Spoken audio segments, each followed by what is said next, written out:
G'day, friends. The spiritual philosopher here, aka Joel Price.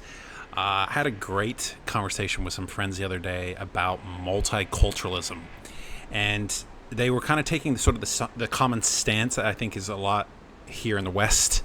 That multiculturalism is a great thing. That we need to adopt the ideology, the mindset of multiculturalism, which is essentially, as they understood it, and as I read it online, just this acceptance of all peoples and their cultures.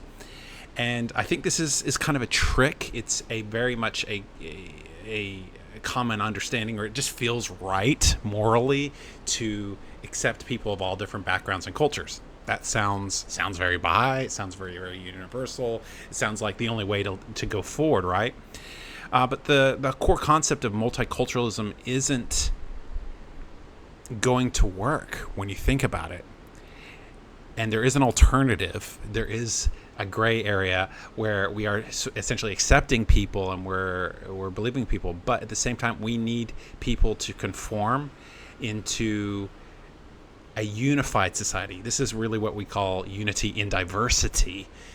But it is a specific culture that we're promoting, and there's definitely things that we will, in a civilized society, need to dispel and stop and prohibit in civilized, successful societies.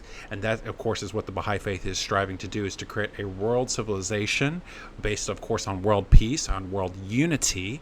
But again, that's unity in diversity. That's a different thing from multiculturalism. Multiculturalism says, let's just accept everybody from who they are, from what background they are. And if you don't, you're being discriminatory. You're being prejudiced against their religion, their culture, their race, their background, whatever that may be. But the truth is, it's impossible, and no civilized nation will accept every single thing from people. Greatest example, I think, is child brides. Maybe in the past that was an okay thing, or it had its place in certain civilizations, but in this day and age, in a civilized world, women should not be getting married. Children should never be getting married, period, whether male or female, under the age of 15. They're too young to be making that kind of decision, let alone be having sex, honestly, before the age of 15, I would say. 12, 13, I'm talking about that. So we're talking about essentially men of maybe that Islamic background, where some of those radical societies believe that it's okay to have young child brides and or multiple brides. And then they think they're going to move to somewhere like the UK or the United States or Australia, of course a Western country, and that's okay. They can bring their child brides. No, that is statutory rape. And in our civilized societies, to some degree civilized societies that we're striving for here in the West and honestly across the world, we have to stop that and say, no, I'm sorry, you cannot be having sex with your 12-year-old bride, let alone be married, and we will not acknowledge that, let alone allow that in our societies. That is an example of multiculturalism not working, not being a concept that, when you do the logical play of how multiculturalism has to play out, we can't accept that. On the flip side, you talk about cultural appropriation. There's this weird concept that you can't take from any other cultures. Okay, we have to accept every culture, but you're also not allowed to use anything that they bring. So I can't listen to their music and enjoy it. That's multicultural. Or I can't dance a certain way because it's the way the Latins do it, or it's the Asians do it, or something like that. You can't even surf. I've heard ridiculous things like, oh, surfing is cultural appropriation because the Hawaiians invented surfing, and therefore anyone that surfs is culturally appropriating that. And that's absolutely ridiculous.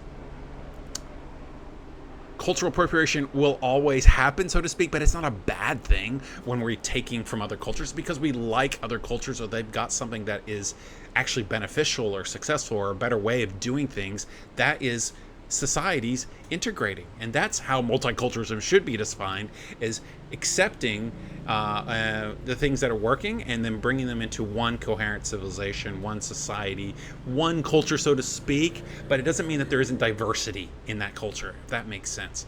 Unity in diversity is the concept that we have certain things that we are unified on. The most common concept is that we're one human race, or better yet, to even say one human family.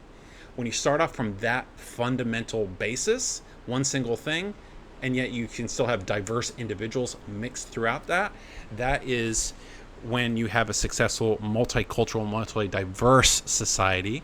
But again, we are still conforming into one organized, unified society filled with diverse individuals. Does that make sense? Multiculturalism does not work in its purest form, in its purest definition, but there is a balance there that absolutely aligns with the Baha'i view, which of course is working towards world unity, one world family, and then embracing the diversity of the human family, if that makes complete sense. It's like having a family of 12 kids, and all 12 kids are always going to be different.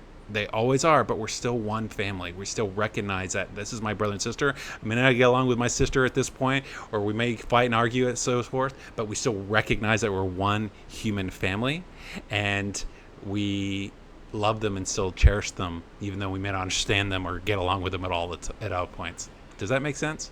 Hope that you get something out of this. Cheers.